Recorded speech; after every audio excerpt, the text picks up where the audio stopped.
All right, next matchup, it is going to be Hawks versus the Timberwolves. 8 o'clock, Minnesota. The T-Wolves are the 5.5-point favorite, total at 237. Now, we did see a half a point fade of Minnesota. No real surprise there, as this is the coldest team in the association right now. These guys can't buy a victory. We also saw movement upward on the total. Minnesota opened -6, down to -5.5. Total opened 236, up to 237. 57% are leaning Atlanta, 52% shaded toward the over. Now, if you like Atlanta in this matchup here, really can't blame you for fading an ice-cold Minnesota team. Just keep in mind, though, if you like Atlanta, Alex Len and Jabari Parker, they're both still out indefinitely. Bembry and Reddish, they've been ruled as out for tonight. And Hunter and Fernando, they are questionable. This Atlanta team is banged up right now. They also really struggle to win games on the road. Winners of just 5 out of 26 road games. That is absolutely terrible. They've also gone 8-18 against the spread in those 26 road games as well. They're typically catching a ton of points, most times catching double digits. Now, Atlanta ranks in the bottom 10 in scoring, dead last in three-point percentage. Right now, they're tied for the worst record in the Eastern Conference at just 13-38 overall for the year. And if my math is good, that's 25 games under 500, which is just terrible. Now, Atlanta ranks in the bottom 10 in offensive rebounding, bottom 3 in points allowed. They're giving up 122 points per contest on average when traveling. Couple more things to add about Atlanta. I got to make the case to fade them because it looks like I'm leaning toward Minnesota. Atlanta, 9.5 games back of the 8th seed in the Eastern Conference. They're in the bottom 5 in road offensive rebounding, bottom 3 in road defensive rebounding.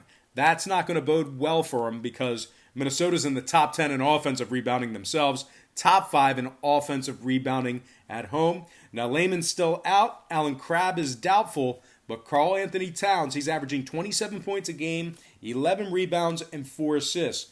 Andrew Wiggins, 22 points a game, 5 rebounds. And big shot Bobby Covington, 13 points a game, 6 rebounds, 2 steals. Really hard to believe that a team that has these 3 players could just be so bad right now. But hopefully I've made the case to fade Atlanta in this spot here. Minnesota 5-4 to the over in their last 9. Atlanta 80% to the over in their last 10. 16-10 to the over when traveling. They got to break the streak at some point. I'm like the guy at the roulette table who's betting red because black hit 12 times in a row, right? That logic stinks, but I'm going to use that logic here. Give me Minnesota -5.5 and the over 237 in that contest. All right, next game, Cavaliers taking on OKC, 8 o'clock Eastern tip-off in Oklahoma City. The Thunder open as the 11-point favorite, up to -12. Total open 219, up to 219.5. If you like OKC in this matchup here, they've been absolute covering machines all year long, but they rank in the bottom 10 in offensive rebounding, bottom 10 in defensive field goal percentage at home. Their opponents are shooting 46.2% from the field at the Chesapeake Energy Center.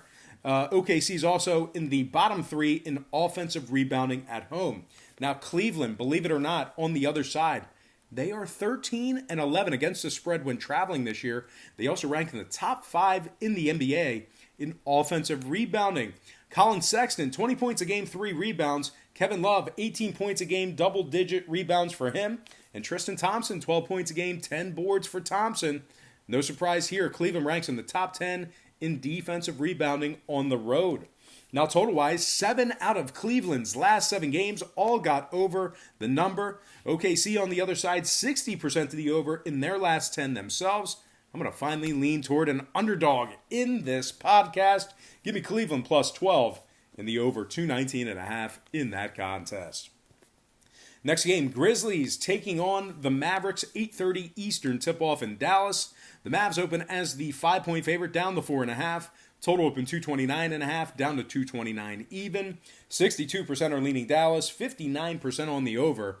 Right now, the Grizzlies are plus $1.70 on the money line. Now, Memphis, red hot right now, putting together a lot of wins, really starting to, pull things together. They finally made it to 500. Having said that, though, Memphis, winners of just 10 out of their 22 road games this year. They still rank in the bottom 5 in points allowed. These guys are not in the clear with regard to their defense. Iguodala and Allen still out. Of course, a lot of drama surrounding Andre Iguodala, which is interesting because the guy hasn't seen the court yet for Memphis, but it looks like he probably won't. This guy's going to get shipped out. Now, Jonas Valanciunas, he is listed as questionable for tonight's action for the Grizzlies as well. Memphis ranks in the bottom 5 in shooting the 3-ball, bottom 10 in points allowed on the road. They're allowing 116 points per contest away from home. Now, Dallas, I know they are doing without Luka Doncic right now, but still, winners of their last 2 straight. They've also gone 8-2 against the spread in their last 10. They successfully covered the point spread against the likes of Indiana, Houston, OKC, and Utah during that stretch. Now, Dallas ranks in the top 3 in scoring, top 5 in offensive rebounding. Like I said, I know, Luka Doncic, he's still out. Going to be out for some significant time. Barea and Curry, they are listed as questionable. But Kristaps Porzingis, he's averaging 18 points a game, 9 rebounds, and 2 blocks. Tim Hardaway Jr., 14 points a game, 3 boards. And Dorian Finney-Smith, 10 points a game, 6 rebounds. So this Dallas team, they do have some role players that can get the job done. They rank in the top 5 in defending the 3-ball, top 10 in home scoring.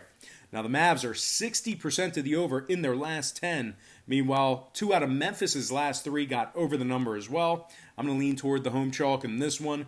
Give me Dallas minus 4.5 and the over 229 in that contest. Next matchup, it is going to be Nuggets versus the Jazz, 9 o'clock, Salt Lake City. Actually, I don't know if it's exactly in Salt Lake City or not, but 9 o'clock Eastern tip-off at the Vivint Smart Home Arena still. Is that still what it's called? Anyway, the game's in Utah, and the Jazz are minus 8, total at 215.5. We did see a half a point move toward the Jazz, and movement upward on the total. The Jazz opened 7.5, up to minus 8. Total open 214.5, up to 215 and a hook. Now, if you like Utah in this matchup here, really can't blame you. Having said that, though, they've lost their last 4 straight. They've also failed to cover the point spread in their last 5 straight as well. They're covering just 41% of their games, taking on teams over 550, so really struggling to cover against winning teams. They've lost to the likes of Portland, San Antonio, and this very Denver squad within their last 10. Now, Denver on the other side, 3-1 straight up in their last 4, 6-3 against the spread in their last 9. They've covered against the likes of Milwaukee, Houston, and this very Utah team. They rank in the top 5 in points allowed, top 10 in defensive rebounding. Now, Millsap and Plumlee, they are still out. Grant is doubtful. Porter is questionable, but Jamal Murray, he's listed as probable. We should see him again in action tonight. Nikola Jokic, 20 points a game, 10 rebounds, 7 assists for the Nuggets. And Jamal Murray, 18 points a game, 5 assists for him. Will Barton, 15 points a game, 7 rebounds for the Nugs. Denver, top 3 in shooting the 3-ball on the road. They're also 3-0 to the over in their last 3. Utah, 70% to the over in their last 10. I'm going to lean toward the road dog in this one. Give me Denver plus 8 and the over 215.5 in that game. All right, next and final matchup for the show, it is going to be Heat taking on the Clippers, 10 o'clock Eastern tip-off in Los Angeles. The Clippers are the 7-point favorite, total at 223. We saw a half a point move toward LA and movement downward on the total. The Clippers opened 6.5 up to minus 7. Total opened 223.5 down to 223. 54% are leaning Clippers, 69% on the over. Right now the Heat are plus 250 on the money line. Miami winners of 3 out of their last 4. They've also gone 7-3 straight up in their last 10. The Heat rank in the top 10 in offensive field goal percentage, top 3 in shooting the 3-ball. Now, Myers Leonard and Tyler Hero, they are listed as out for the Heat. But regardless, Jimmy Butler, he's averaging 21 points a game, 7 rebounds, 6 assists, and 2 steals. Goran Dragic, 16 points a game, 5 assists. And Kendrick Nunn, 16 points a game, 4 assists for the Heat. Miami ranks in the top 10 in points allowed, top 3 in defensive rebounding. They're allowing just 107 points per contest. Meanwhile, their opponents are shooting just 32% from downtown.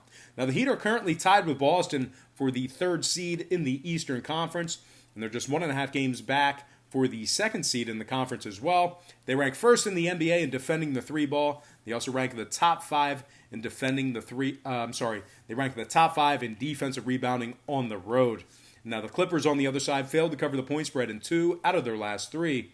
They're also just 4-8 against the spread in their games that tipped off at the current point spread. That's good for just 33%. Now, 4 out of Miami's last 7 did get over the number. They're also 14-10 to the over on the road. I'm going to lean toward the road dog in this one. Give me the Heat +7 and the over 223 in that game.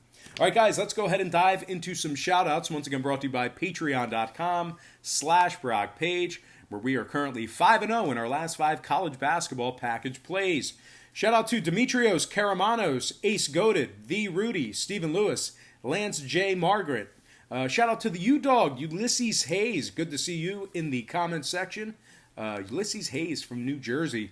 Shout out to CP Inc., Dominic Hughes, Vernon Williard, Chris Nasca, Marley Kenny, Anthony James, Jason Vanderpool, Joe Delator, Ant Ruga, Guardian Angel, and last but certainly not least, gotta give a shout out to Lord James. All right, guys, that's going to do it for me. I gotta thank you for joining me right here on YouTube. I really hope you enjoyed all this great free content, all this great free information. Happy Wednesday to you. Best of luck to you. And I look forward to seeing you on my website at patreon.com/BrockPage.